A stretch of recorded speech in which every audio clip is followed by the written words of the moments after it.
L'exposition Nous et les autres des préjugés au racisme s'inscrit dans la volonté citoyenne et engagée du Musée de l'Homme. Depuis sa rénovation, il essaye d'être un lieu de débat, d'engagement des citoyens pour comprendre d'où on vient et où on va.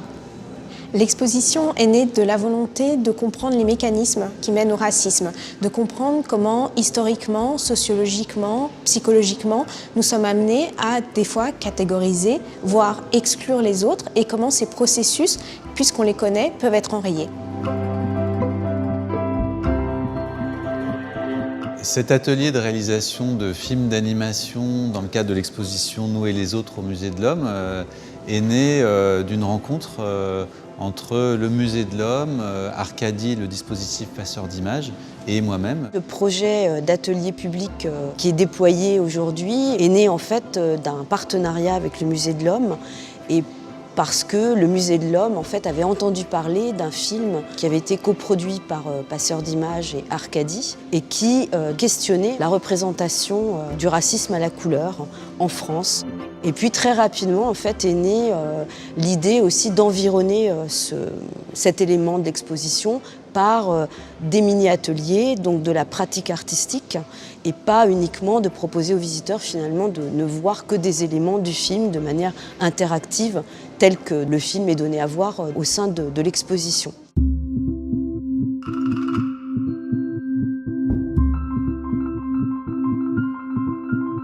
Dans un premier temps, en fait, on propose aux personnes de faire une participation au découpage.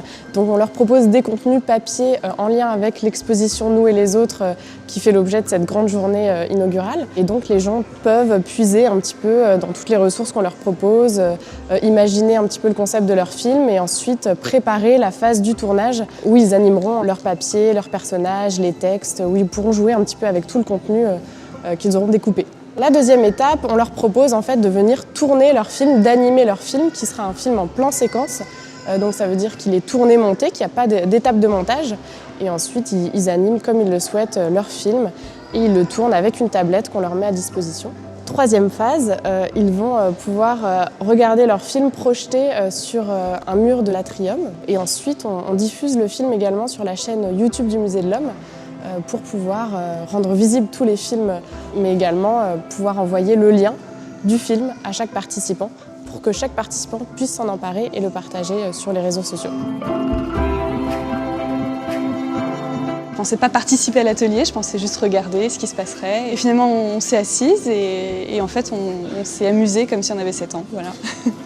Je ne l'aurais pas fait spontanément, j'avoue, mais en se laissant entraîner, on y va et on est content d'avoir participé à ça et on va ressortir heureuse d'avoir fait quelque chose qu'un enfant de 7 ans peut faire, mais finalement qui est très important.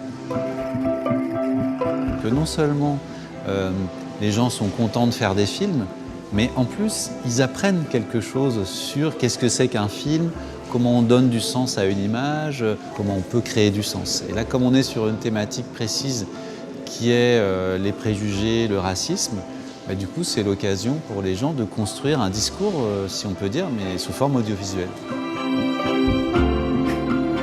J'ai surtout aimé le côté très inventif et très libre de ce que nous permettait de faire l'atelier. Et surtout, ça me permet de voir que les enfants vraiment jouaient le jeu en fait. J'ai remarqué à travers ce travail qu'elles sont rentrées dans le sujet. Elles ont vraiment travaillé sur la notion de différence. Comme ce sont des filles, elles ont travaillé sur la différence filles et garçons, c'est des choses qui les travaillent beaucoup à 8 ans, mais aussi sur la notion de vivre ensemble, sur la notion de s'aimer les uns les autres. Donc j'ai pu voir qu'elles ont vraiment pris conscience du contenu, du sujet, et de surtout ce qu'on pouvait en faire en dessin, et de la pensée qu'elles ont elles-mêmes construite sans qu'on leur dise de faire ceci ou de faire cela. Donc j'ai vu que ça fonctionnait en fait, que il y avait un vrai écho en elles. Une vraie réflexion qui se traduisait ensuite par des dessins, des découpages et un petit film qui a été construit.